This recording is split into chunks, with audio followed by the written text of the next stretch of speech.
Welcome to the Mad Max Minute presents Water's End, a reading of Peter Rader's 1991 polished second revision of Waterworld. Due to coarse language and depictions of violence, listener discretion is advised. Our story begins on a makeshift, floating community where tragedy is lurking just over the horizon. This is Part 1, Drifters on an Endless Sea. The warming age began after the great thaw of the Cold War. Free markets heated up and the ice caps slowly melted. Little by little, the globe became one seamless ocean. The survivors scavenged rafts, buoys, anything that could float. As hope of finding water's end slowly faded, sweet water became scarce, and the wars began anew. Fade in on the Earth. The round blue planet as seen from space, a familiar image, but something about it is different. There are no continents, no land whatsoever. Only water. Nothing but water. We begin moving in on the blue globe, descending into it as if on a spaceship, closer and closer. Now the screen is filled with blueness. Dissolved to the ocean. A sweeping panorama of waves kissed by the golden halo of sunrise, sublime and balmy. Not a vessel in sight. We begin to pan along the gently curving horizon, empty ocean in every direction. Now, at the end of our 360-degree pan, we finally reveal Oasis. A floating community.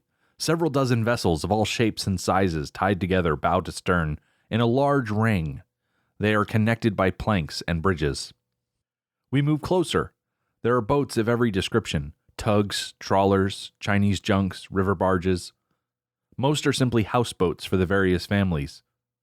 But others seem to be rigged for communal needs, like the barter boat, with its electricity-generating windmill, the school boat, which doubles as a chapel, and the vegetable barge, where rows of bizarre-looking hybrid seaweed are growing in special hydroponic tanks. In the water, near a sloop, an angelic though impish girl of 12 is scraping barnacles from the hull, collecting them in a basket. This is Enola. She grabs a fat one and sucks out the meat. Enola! Lunchtime! Helen, a striking if somewhat intense young woman in her late 20s, approaches the rail and looks down at Enola in the water. I made kelp salad. We always have kelp salad. It's good for you. I'm not hungry. Have you been eating those barnacles again? Those are for later. Come on, Dolphin. Enola makes a face and climbs up the rope ladder with her basket of barnacles. Helen has set the table under a canopy with clamshells and other scavenged china. She dries off Enola with a towel and begins to oil her body with whale blubber. Enola is squirming and fidgeting. Stop that. Do you want to turn red like a lobster? Helen takes some fresh-colored powder from a small urn and mixes it with the oil, making a paste. She begins to apply the paste to Enola's left shoulder, concealing a small, round tattoo. It is crescent-shaped, with a triangular nick in the concave arc. Why do you have to do that every time? I like to see it. So does every traitor that ever drifted past us. I don't want you looking different from any other kid. Besides, it keeps it from fading. It doesn't mean anything anyway. Someday you'll remember. Just then, Enola notices something bounce over the rail onto the deck. Is it a flying fish? No, wait, it's walking over to her. Her jaw drops, eyes go wide. Look! Helen glances over. It's a bird. Oh my God, it can't be. They move over towards the bird, which coos nervously and backs away. Helen reaches out smoothly and picks it up. Do you remember ever seeing one? I've seen them in my dreams. They smile at each other. Just then, a loud gong resounds 3 times across the water. Helen's expression becomes grim. The lookout post. High up in the tallest crow's nest, a lookout repeats the 3-gong warning, gazing out to sea with his spyglass. Approaching fleet! East-southeast! On Helen. She grabs Enola's hand. Let's go. Aerial angle. A panoramic overview, we see men and women of Oasis scrambling into a well-rehearsed routine. Helen and Enola race up and down across the planks that connect the boats towards a central platform where many people are gathering. A man is passing out weapons, another is rounding up the children. The platform. Helen approaches a tough-looking woman with short spiked hair. This is Angel, her sister. Helen holds up the bird. Jesus. Other people move in for a look, crowding around with stunned expressions. Troy, a boy of 16, looks on in wonder. What's that? It's called a bird. They swim through the air. Wait, We must be near Water's End. That's where those things came from. Rodney, a nervous man with frightened eyes, pushes his way to the front. Great timing. We're about to be slaughtered. Don't say that. We have to win, that's all. We can't let them find it before us. How many times have we rehearsed for this? We're gonna give them the fight of their lives. Yeah! That's right. We're tough. And now we have some extra incentive. Everybody cheers, waving their guns and makeshift weapons. Let's kick some pirate butt! Cut to a few miles away. The approaching fleet shoots ahead full throttle, a mean assembly of pirates on crafts of every description. The charge is led by men on attack aquacycles, their handlebars outfitted with swiveling 25mm guns. Behind them in tight formation is the infantry, a rabid assortment of killers on motorized surfboards attached to cigarette boats. When the time comes, they'll unbuckle their harnesses and shoot off solo. Then the artillery, 4 matching swamp skiffs with outrigged airplane props. Large mortars are bolted to the foredecks. Water skiers are being towed behind each boat. Various deadly weapons dangling from their wetsuits. Finally, the command hovercraft brings up the rear. Cut back to Oasis. Simon, an ancient man of at least 80, is leading the children onto the hold of a trawler. No need to panic now. Wait a minute. It's Angel. She walks up to Troy, who looks scared. You just turned 16, didn't you, kid? Yes. You have to fight. Troy looks anxiously at Simon.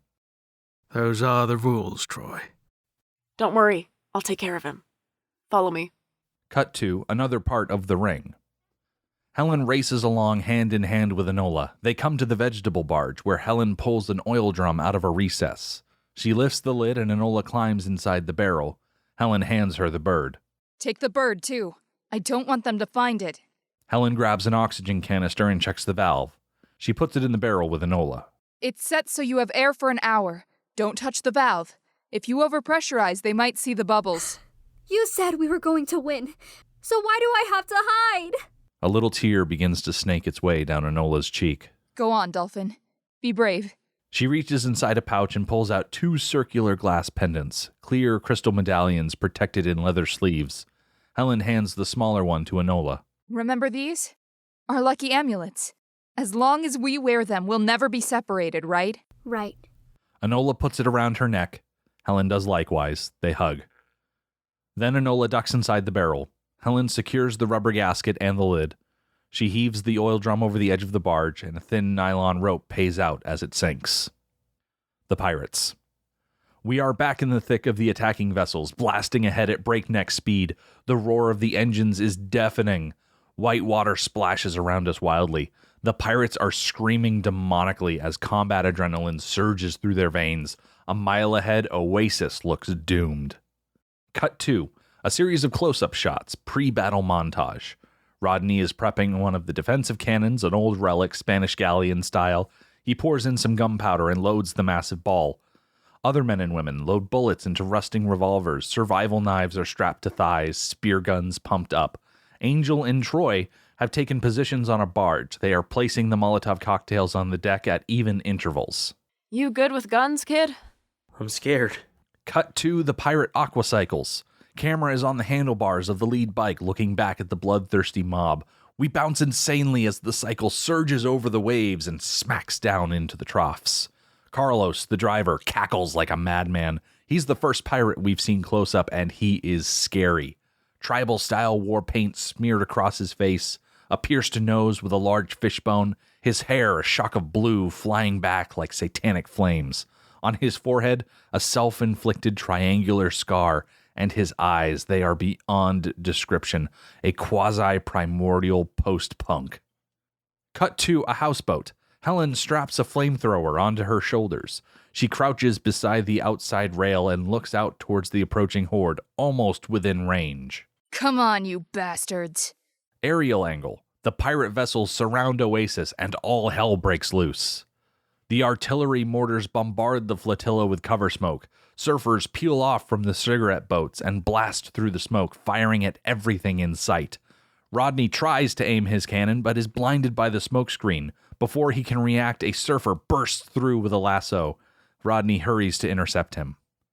In the water, the skimmers kick into full gear, sending the parasailors high into the air. They spray down bullets, picking off the defenders like flies. Next, the drivers cut their engines and the parasailors glide down onto the defenseless ringboats. On the barge, Troy cowers below the rail, trembling uncontrollably. Bullets ricochet and splinter the wood like shrapnel. Angel is hidden behind some barrels. A parasailer comes gliding down out of the sky. Angel jumps up and nails him with her machete. She tosses Troy a flint striker. Come on, kid! Get the fireworks going! Underwater in the barrel. It is perfectly quiet and womb-like, but Enola is clearly apprehensive. She clutches her glass pendant and shuts her eyes, petting the nervous bird. Meanwhile, above, men and women exchange fire with the pirates. They are heavily outnumbered, outgunned. Many of the boats have already been boarded. On the barge, Troy strikes the flint and lights one of the bombs. He lobs it out at a passing cigarette boat and ducks as boom, a colossal fireball surges upward. Angel gives him the thumbs up. Troy looks at her in terror. That's what those things do? On the houseboat, a water skier is headed straight towards Helen. She pulls the trigger on the flamethrower. Nothing. The water skier takes aim. Helen bangs her tanks. Is she out of gasoline? Suddenly, a stream of flame bursts out of the nozzle, knocking her backward. The skier catches fire, screaming in agony as he continues to be dragged along like a flaming comet. Helen starts to get back to her feet, but doesn't notice, behind her, a large pirate is closing in. It's Carlos. In a flash, he grabs her by the arm and whips a large scythe around her throat. Helen instinctively resists, but he presses the blade against the flesh, drawing a trickle of blood. You wanna die? She stops moving. He paws her breasts with a vicious smile. Helen's eyes falter. Suddenly she swoons, fainting. He reaches for her, but she's faking. Helen spins around and slams him with her gasoline tanks. He sprawls across the deck and Helen turns to barbecue him, but the trigger is stuck again. He leaps to his feet and charges with his razor-sharp scythe. Helen ducks the first blow by inches, but the return swing gorges her in the gut. Her eyes go wide with shock as she grabs her bleeding stomach with her hand. Carlos prepares for the final blow, decapitation. Slow motion now, the scythe slicing the air. Helen hesitates. It's all or nothing. The lethal blade, Carlos's eyes. Helen surges, intercepts it with the flamethrower nozzle. Clang! As metal scrapes metal. She dives backward, over the rail, into the water, agony in her face as salt water finds the wound. Slow motion underwater scream. Dissolved 2, 20 minutes later. The battle is over. A massacre. All the survivors have been rounded up on the vegetable barge. They are huddled together, shivering quietly, separated into 2 groups. Women and young boys on one side, men, infants, and old people on the other. Several pirates guard them with automatic weapons. The bounty, jugs and barrels of fresh water, desalination units, solar distillers, nautical instruments, weapons, gasoline, dried food, and so on, is arranged in neat rows. A rogue is inspecting it. He's Dieter. His left hand has been replaced by prosthetic metal pincers. Angel whispering to a woman standing beside her. You seen my sister? She shakes her head. Angel turns to look at the group of men prisoners. She makes eye contact with Troy, who has been sequestered with them. He looks petrified. The command hovercraft eases up to the dock. 2 thugs jump to secure the stern and bow lines. The large vertical hinged door swings open with a thud. A figure emerges. Huge, 6'8" at least. Hip-length hair, yellow, not blonde, balloon yellow. He has a solid gold triangle attached to his forehead, and his cape is a dense mesh of bird feathers. Meet Lazlo, Lord of the Pirates. A young man rushes up to meet him. He's Helmut, also unique in appearance. One of his eyes is blue, the other is green. They must have hidden her. Don't worry. Meanwhile, in the barrel, Enola is panting, out of breath. The bird coos nervously and flaps its wings. She looks at the oxygen canister. Insert, the gauge, is nearing the red danger zone.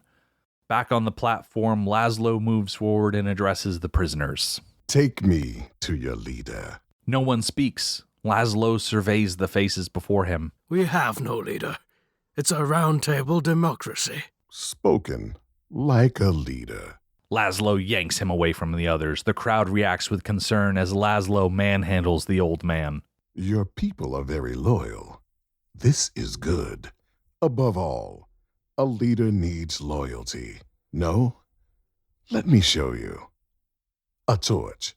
Helmut douses a torch with some gasoline and lights it with a flint striker. He marches up to Lazlo, awaiting instructions. Your hand, please. Helmut nods grimly, then without hesitation puts his hand in the flame. Hovering there, unflinching, he grits his teeth. Lazlo watches calmly. Helmut's hand is blistering. He begins to shake. Thank you. Helmut pulls back his hand and plunges it into the water. Lazlo turns back to Simon. That is my son. What does that tell you about me? You're a monster. Exactly. Now, let's get to business. We heard that you have a little girl here. A little girl with a little tattoo. I want her. Are you afraid of death? You wouldn't kill an old man. In the background, Rodney begins to tremble. He's going to kill us all, don't you see? Suddenly, he breaks free from the others and dives off the platform into the ocean. Immediately, several guards pepper the water with gunfire. Carlos moves towards a submerged steel cage floating alongside one of the pirate boats. He yanks open a hinged doorway, and instantly a black shark fin makes a beeline for the escaping man, sucking out a leash of steel webbing. The water foams up with blood. Carlos cranks a large winch to recoil the leash and haul the thrashing shark dog back into its cage. In the barrel, the gauge is nearly empty. Enola begins to panic, hyperventilate. She opens the valve all the way and bangs the metal drum with her fist.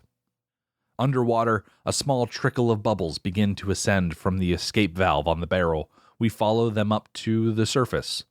Bodies are floating like logs in slicks of oil and blood. A pirate is patrolling in a kayak, jabbing the bodies with a harpoon to make sure they're dead. Will he notice the bubbles? Suddenly, a body moves right in front of us. It's Helen. She's playing dead.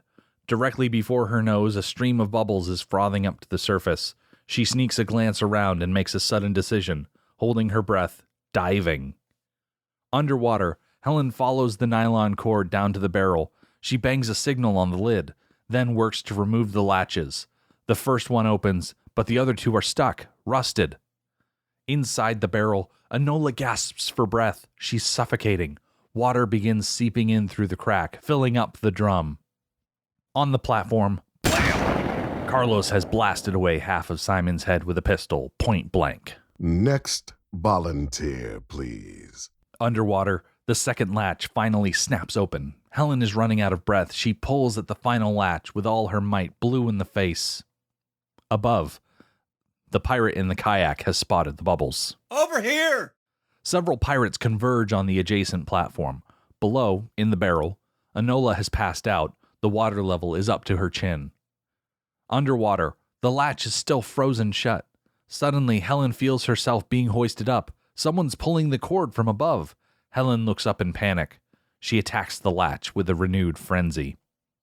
Above, Lazlo and the others are gathered around as Dieter pulls up the barrel line.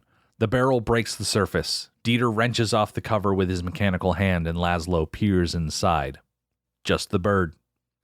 Lazlo picks it up and crushes it in his fist in disgust. Save me the feathers. Just then there's the sound of the hovercraft roaring to life. Lazlo spins to see his boat ripping away from its mooring, bursting through the flotilla toward the open sea. It blasts right through a bamboo-thatched boat, ripping it in two. That way, Helen! Immediately, several pirates pile into their cigarette boats and peel off in pursuit. Let's move out. Helmut directs the guards to escort the women and children prisoners toward a souped-up pirate trawler. The men and other rejects remain on the platform, guarded by sentries. Angel suddenly breaks ranks and grabs Troy from the man group, which seems to be staying behind. Hey! He's 13! He's a kid!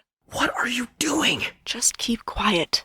Meanwhile, other pirates begin to load the bounty, water, gas, and so on, onto the slower boats. Cut to the distant hovercraft. Blasting ahead full throttle. It's definitely fast enough, but will they have enough fuel? 3 cigarette boats lag in the distance. Cut back to Oasis. Everything stowed, the last of the pirate boats peel off. The rejected men watch, unsure as the pirates retreat. The prisoner boat begins to pull away. Women and children watch their mates and fathers receding. Will they ever see them again? Troy looks at Angel. Why did you do that? We're prisoners. Shh. With all the pirate vessels at a safe distance from the platform of rejected men, Lazlo turns back with a bazooka. The men don't even have time for prayers before the entire platform explodes. Troy looks back in horror from the stern deck of the prisoner trawler. All the men of Oasis killed in an instant. It could have been him. Angel puts her arm around Troy's shoulder. Cut 2, inside the hovercraft. We are at the bridge, but no one is at the helm. It has been lashed down amidships. We notice Helen's flamethrower aimed sternward toward the fuel tanks. The trigger is tied in the firing position. Malfunction or not, sooner or later it will explode. The hovercraft rips apart in a massive fireball. Lazlo and Helmut approach the smoldering wreckage on a cigarette boat. My boat! So much for the girl from Water's End. Fade to black. Fade in on Bermuda shorts. Someone's crotch in a pair of well-worn khakis. The large survival knife sheathed over his left hip looks like it has recently tasted blood. He moves to unfasten his fly. His hands coarse and dehydrated, a manicurist's nightmare. A beaker. Fills up with urine, pale yellow, no overdose of vitamins in this sample. Last few drops, he's done, reaching in to grab the beaker. A plastic funnel. The top of some kind of contraption. A large translucent funnel connected to a rubber hose which weaves down through a series of valves and filters.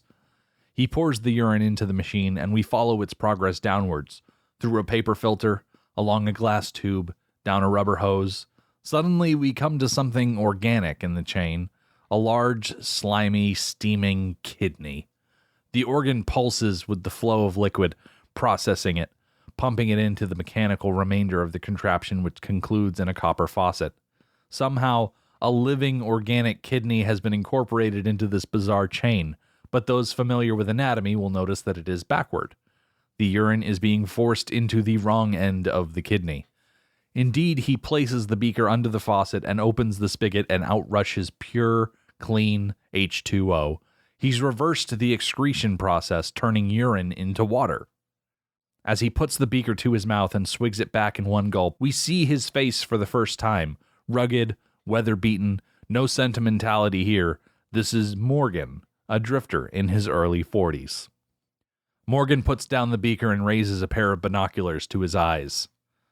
Binocular POV, a faint column of smoke rising several miles away on the horizon, his destination. Wide shot, we see his vessel, a river barge modified to fly a sail. 2 cannons on either side, a rack of weapons, strands of kelp drying on shelves, barrels of water. The boat's name is faded, barely legible, the Miranda. We notice something bizarre pacing on the deck, a magnificent white stallion. In the distance, the burning wreckage appears closer, but still not distinct. Morgan adjusts his rudder slightly, trims his sail. Morgan moves to the center of the deck where a series of oil drums are strapped together. Insert the barrels. They are labeled H2O. Morgan opens the lid of one, but instead of water, it's packed full of dynamite. There's a jerry-rigged trigger, a wire filament attached to a flint striker. Morgan secures it to the lid and gingerly closes the barrel. It's a booby trap. On Morgan. Satisfied, he grabs a spear gun and an oxygen canister from a locker. He takes another look with the binoculars. POV. Burning wreckage of a flotilla. The aftermath of battle. He pans south, checking the horizon. Whoa, what's that? A small motor sailor bearing down on his opportunity? It's another drifter, also looking to scavenge from the wreckage. Son of a bitch. Smash cut to a spinnaker.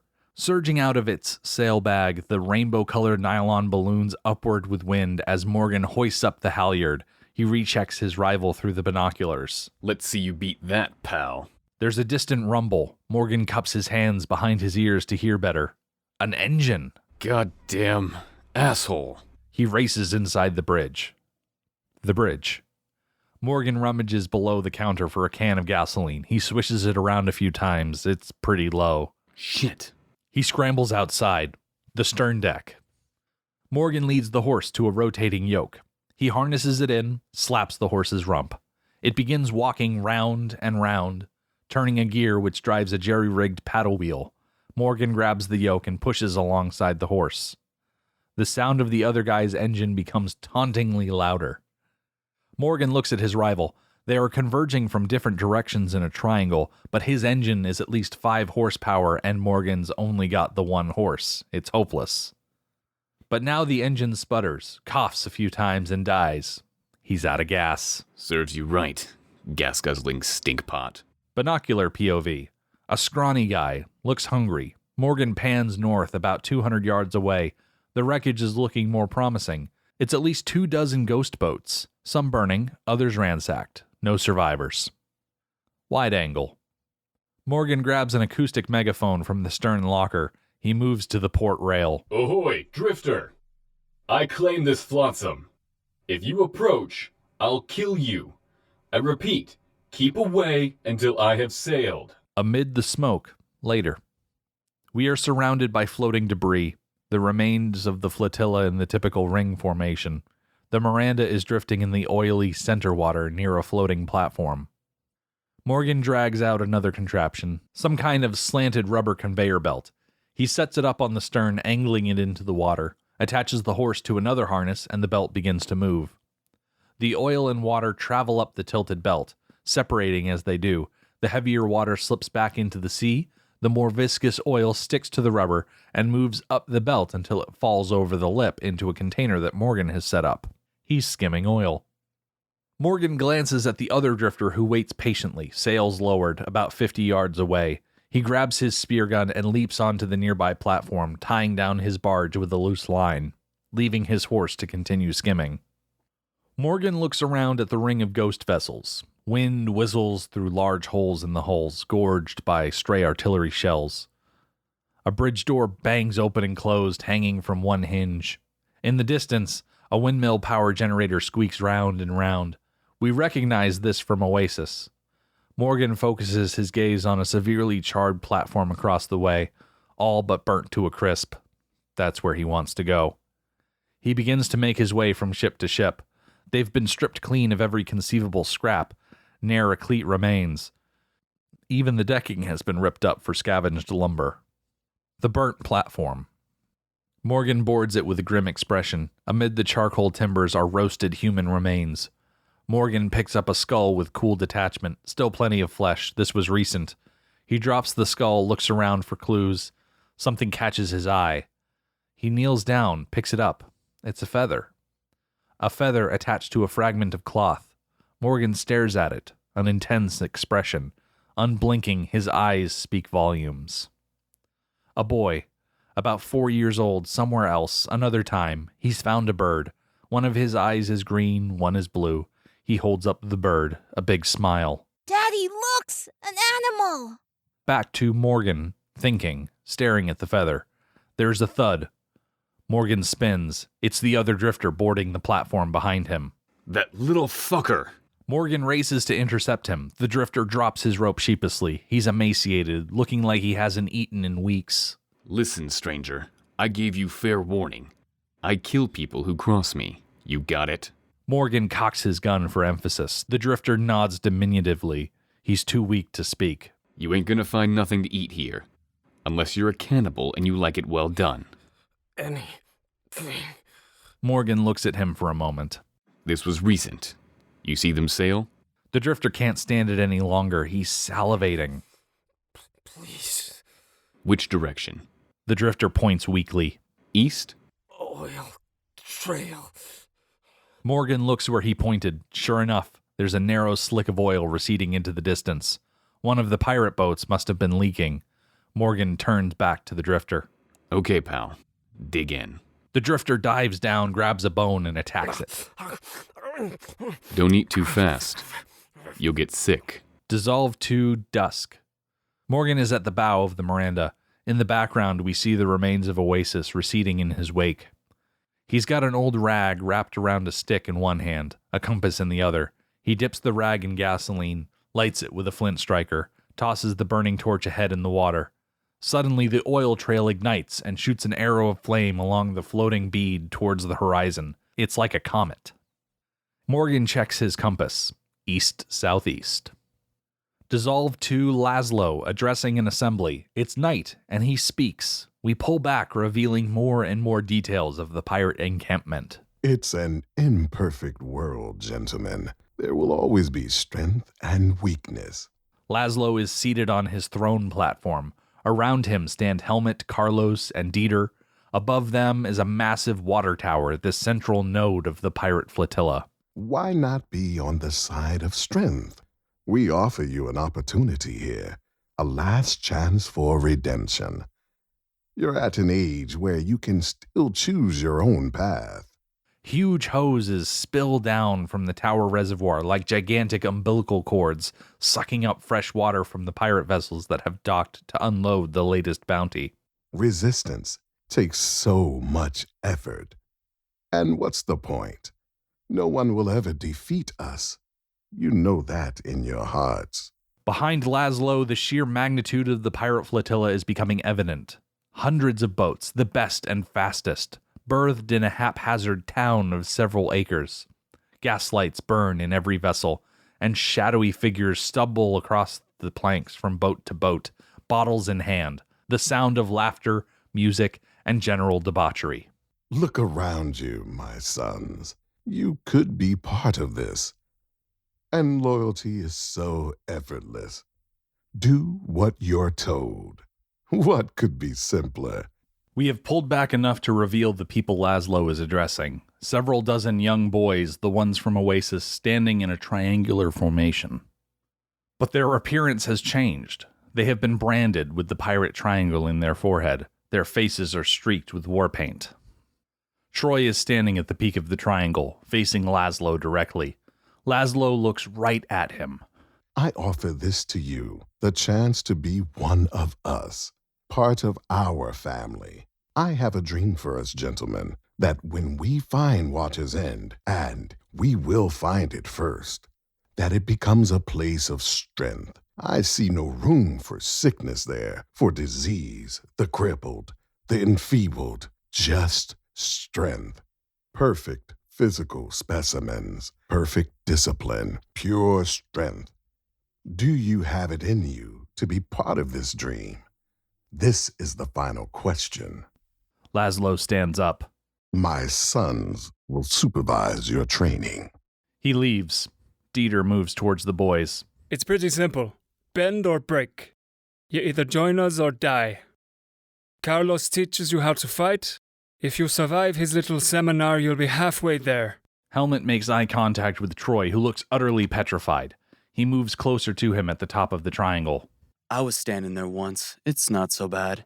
On the Miranda, Morgan is taking a noon sighting with his sextant. He marks his position on a featureless map, grabs his compass and spyglass, and moves towards the mast. He uncleats a line, hooks one end to the horse's yoke, puts his foot in the loop on the other end.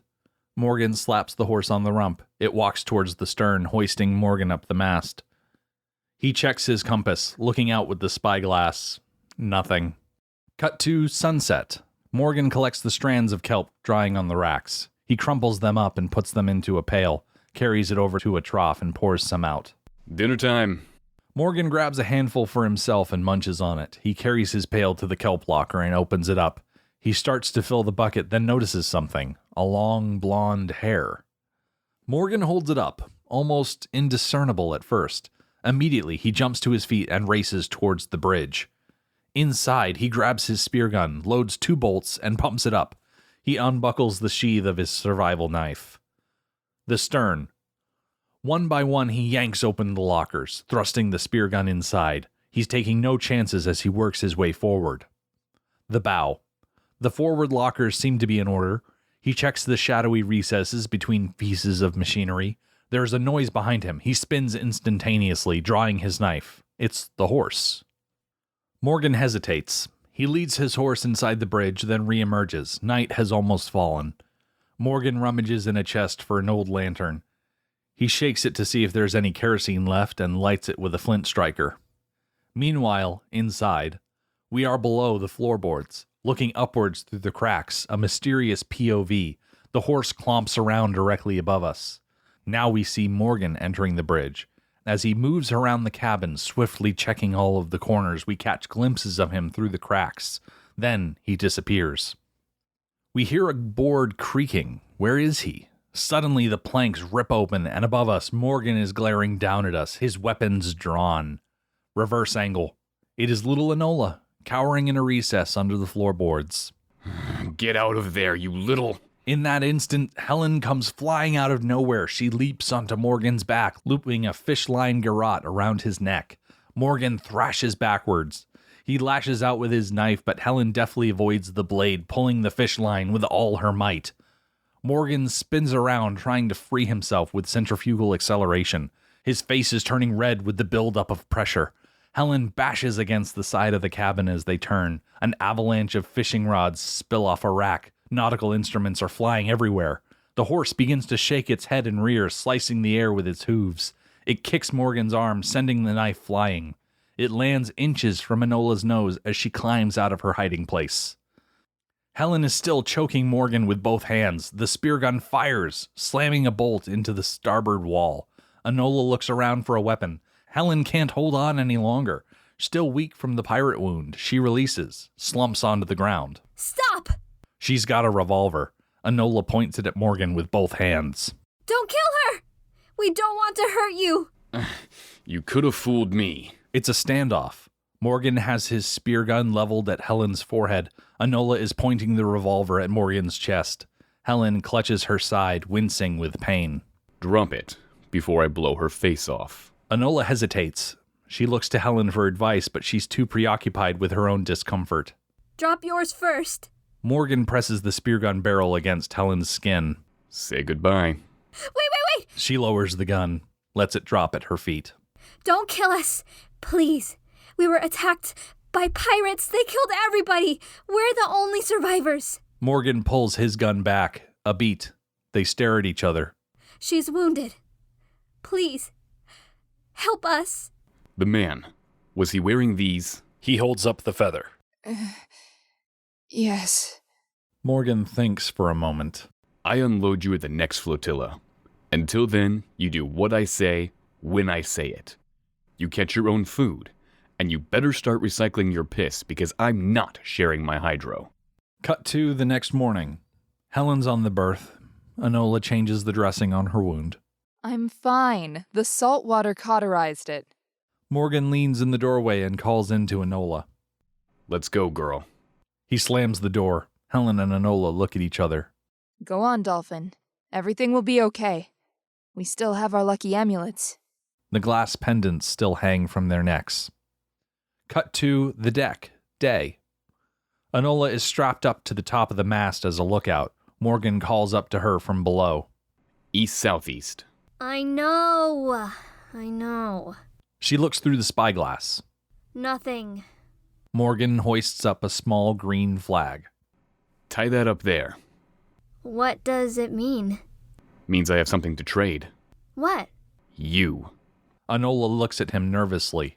Keep looking. In the cabin, Helen is lying on the berth, patching sails with scraps of cloth. She hears the sounds of Morgan moving about outside. Helen strains to sit up straight and see what's going on outside through a small window, but her mobility is severely limited. She's obviously in a lot more pain than she lets on. Helen listens. Is he crossing to the stern? She notices a small crack in the rear wall, puts her eye to it. Morgan is rummaging through a locker. He moves out of view, comes back. He has a rope, reaches into a bin, pulls out something. God, it's a skull. On Helen. A look of horror. He's a cannibal. Now he moves aside and disappears. Helen thinks for a moment, then begins to drag herself towards the door. Outside on the stern, Morgan looks at the skull for a moment. Still has a little flesh. Pretty burnt, though. He's not going to eat it. Is he? Our hero. Jesus. Morgan grabs a steel wire, loops it through the eye socket, and ties a bowline to a thick nylon cable. He tosses the skull over the stern rail, letting the line pay out. He's trawling for sharks. Woo. Meanwhile, on the bow, Helen calls up to Enola on the mast. Come down quick! He's a killer! She uncleats the line and starts to lower her, wincing with pain from her wound. Hey, who said you could relieve her? Helen turns. She grabs an oar, brandishing it as a weapon. Stay back! Morgan marches up menacingly. Enola is dangling halfway up the mast. Get your ass back up there, and keep your eyes glued to the goddamn scope. Helen swings the oar back and forth in warning. Hold it right there! Morgan narrows his eyes. Just then, the entire boat jerks to one side. Morgan races back towards the stern. What is it? I don't know. Quick. Helen lowers her down. The boat begins to shake. At the stern, Morgan is fighting what must be a mammoth shark. The line whips from side to side, back and forth. Morgan cleats it to the paddle wheel. He and the horse begin to reel it in. Helen and Enola come peeking around the corner, watching him. He turns, notices them. Morgan tosses Helen the spear gun. You'll only get one shot. Make sure it's in the brain. He goes back to the paddle wheel, hauling in the monster shark. Now only 50 yards from the boat, thrashing wildly, leaping out into the air. It's a nasty-looking hammerhead. On Helen. She looks at the gun, looks at Morgan facing away, vulnerable. The shark is almost within range, 5 yards and closing. Helen raises the gun. Is she aiming at Morgan? Now! Helen hesitates, then swings the gun towards the shark and nails him between the eyes. It goes limp. Morgan storms up to Helen, grabs the gun, and stares her in the eye. Why the fuck did you wait? A fish that size could sink us. Helen is silent. Morgan turns to Enola. Get back up in that crow's nest, girl. My name's Enola. Not to me.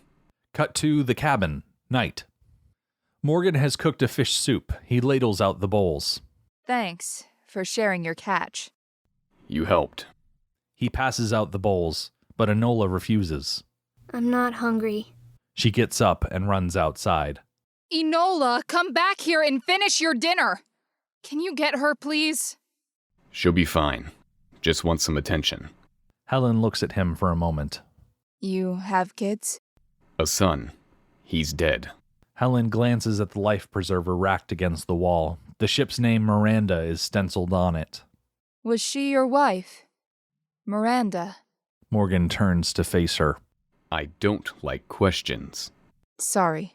You like talking about your husband? Enola never had a father. I adopted her. Too bad for you. Now you gotta keep her alive. Cut to the pirate camp. Lazlo is seated on his throne, surrounded by his goons. A diminutive figure cowers at his feet. He was scavenging some burning flotsam about a week ago. Said he noticed a little girl and a woman sneak onto another guy's boat. Did she have a tattoo, Drifter? The figure raises his head slightly. It's the emaciated scavenger. He looks a little better, but not much. I think so, yes. Your lordship, respectfully. A little something for my services, pourboire? Give him a drink. The Drifter kisses Lazlo's feet. Dieter yanks him to his feet and marches him towards the edge of the platform. There's a gigantic anchor, so huge it must have come from an ocean liner. The Drifter stares at it for a second. Then his expression becomes anxious. Before he can react, Dieter has clamped his wrists into iron manacles chained to the anchor. Big reward, eh? He nudges the mammoth anchor in the water with a large lever. The Drifter looks down in panic as the chain pays out at lightning speed beside his feet. Then, in a flash, he is sucked overboard, screaming. The Miranda, day. Enola calls down from the crow's nest. Look! Morgan races up. There's a flashing light on the horizon. Not a signal. It's irregular, like sunlight reflecting off something shiny. Morgan checks his compass.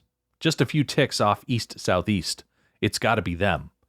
He lowers Enola down from the mast. His expression is intense. Give me that. Back off. Enola retreats, bumping into something. She turns and jumps with fright. A big white nose. She's come face to face with the horse, who shakes his head good-naturedly. Enola stares at it, unsure of what to do. She reaches out tentatively to touch it. Hey, stay away from him. Enola looks him abruptly in the eye. You just pretend to be mean. But I know you really aren't. It's just 'cause you're scared. Morgan glares at her. You don't know anything about me, and it's gonna stay that way.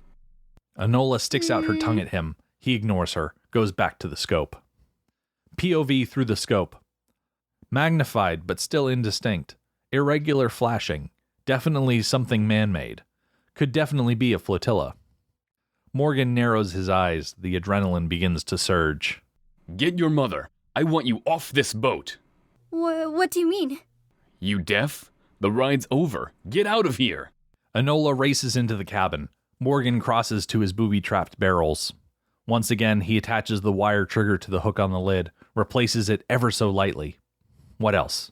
Spear gun, oxygen tank. Enola emerges from the cabin, helping Helen, who's still limping. I don't understand. You're just gonna toss us in the ocean?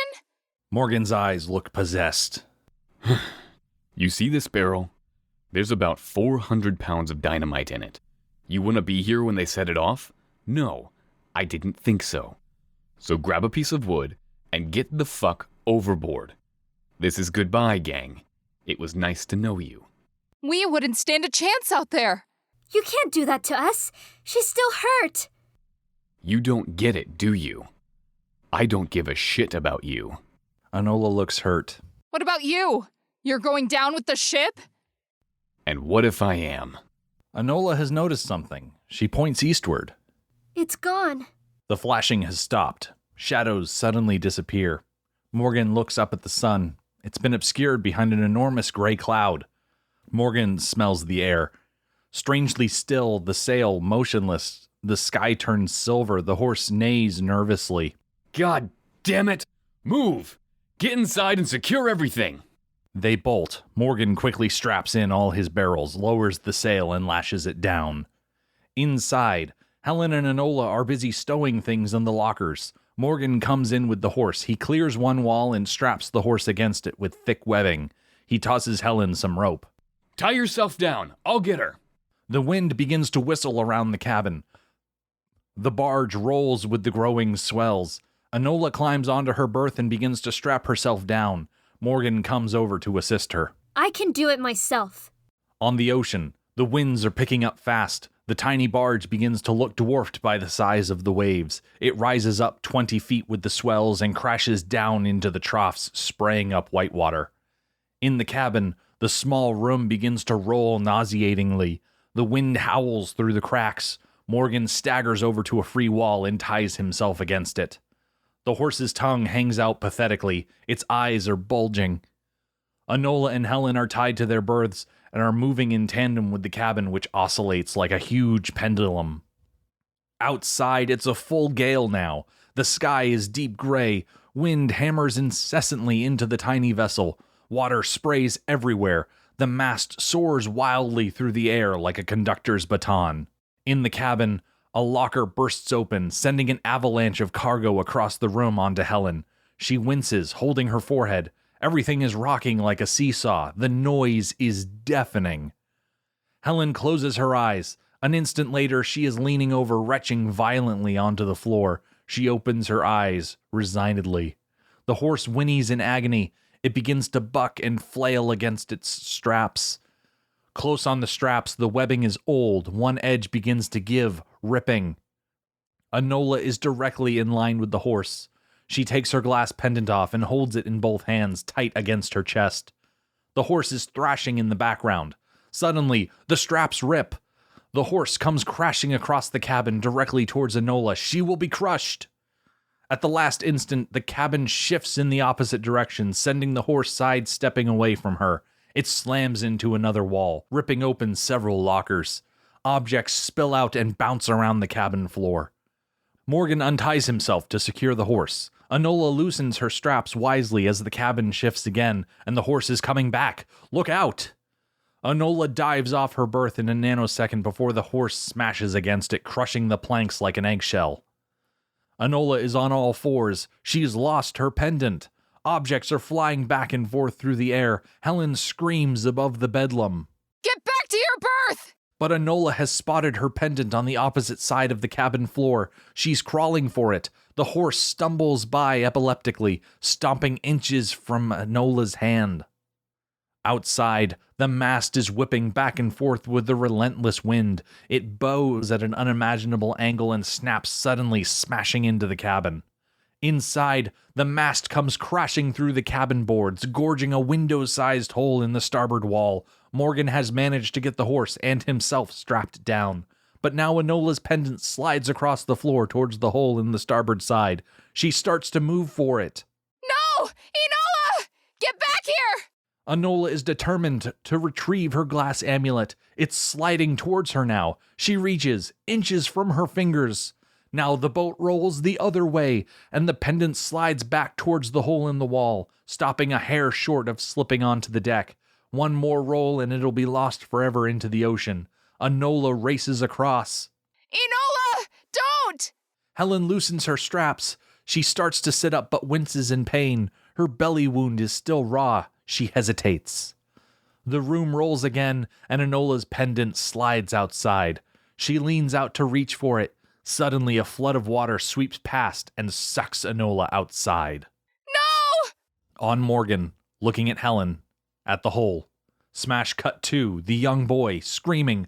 A hand clamps over his mouth, his green-blue eyes darting back and forth. Don't touch my son! Please! A blade comes down, blood splatters against the deck. A woman lies dead, her throat slit. Back on Morgan, an instant decision. Stay where you are. I'll get her. We are back in the present. Morgan rips off his straps and moves quickly to the opening where Enola was swept outside. Outside the hole, he peers out into the raging torrent. The wind rips around the boat, pounding it with water. No sign of Enola. Morgan ties a rope around his waist and secures the other end to a post. He dives blindly into the inky water. In the ocean, the water froths like a gigantic washing machine. Morgan is carried helplessly with waves. Hey, girl! She is nowhere to be seen. Morgan's safety rope is stretched taut to the limit. He calls out again, this time with her name.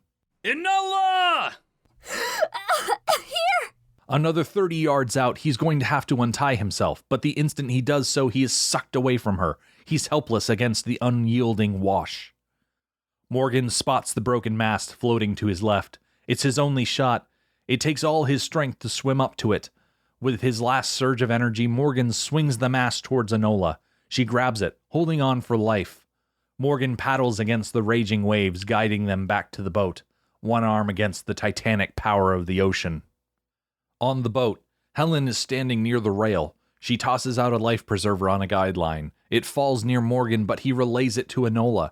Helen pulls her aboard. Enola coughs up mouthfuls of water. But now a great wave lifts the mast high into the air. It comes slamming down on Morgan. He goes under. Helen and Enola stare helplessly into the oceanic tumult for signs of Morgan. Where is he? We lost him. He saved my life. We have to help him. We'll all drown that way. Enola becomes hysterical. Stop it!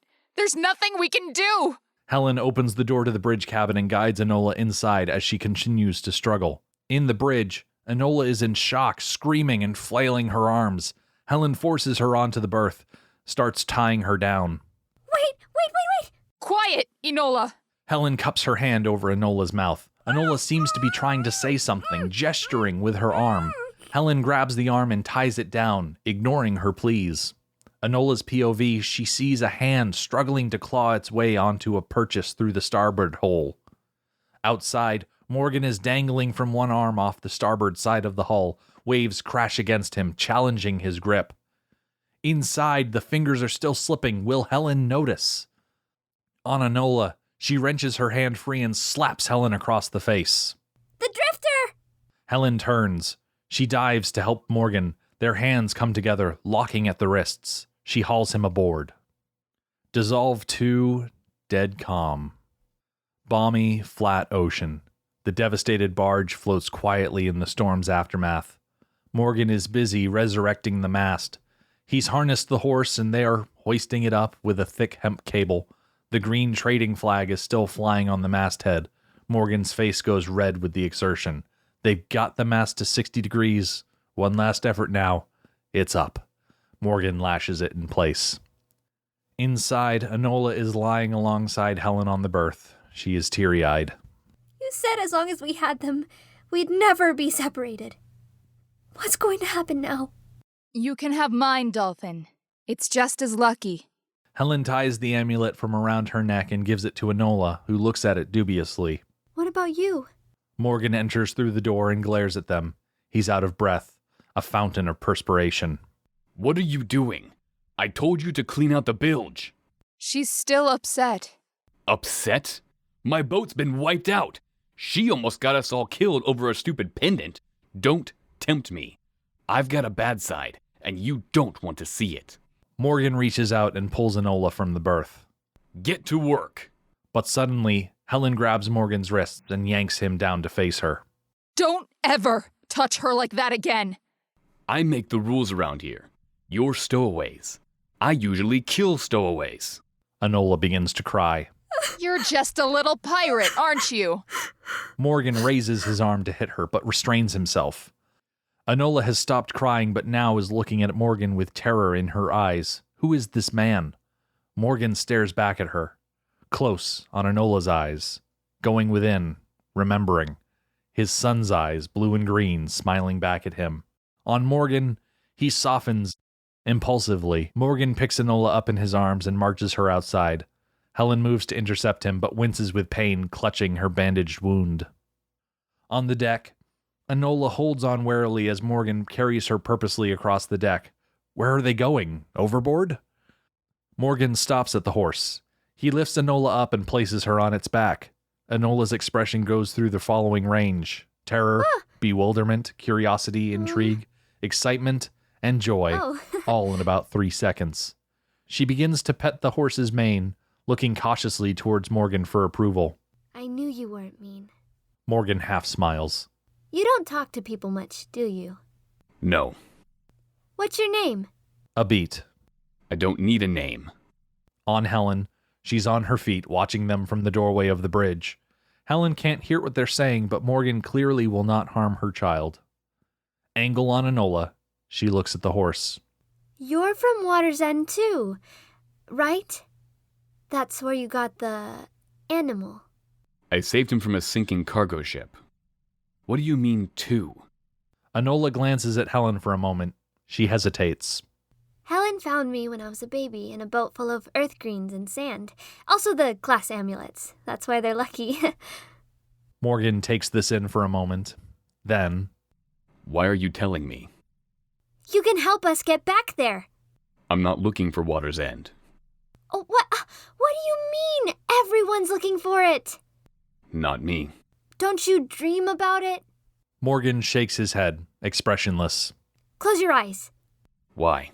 Just close them, please. It's a game. Morgan closes his eyes. Now, picture Water's End. What's the first thing you do when you get there? Morgan frowns, hesitates. He opens his eyes. Let the animal run. See? You do have a dream when you close your eyes. Do you like Helen? I don't like anybody. Too risky. You don't like me? Morgan looks at her. How can you not like this kid? You're going to help us, right? But Morgan pulls himself back. Listen, Enola. A dream is just a dream. If you really came from Water's End, then why did they set you drifting? To bring back all the searchers. Enola lifts her sleeve and points to the tattoo on her left shoulder. See this? That's a secret map. That's what we have to figure out. At this moment, Helen walks up to them and pulls Enola off the horse. I told you never to tell that to strangers, never.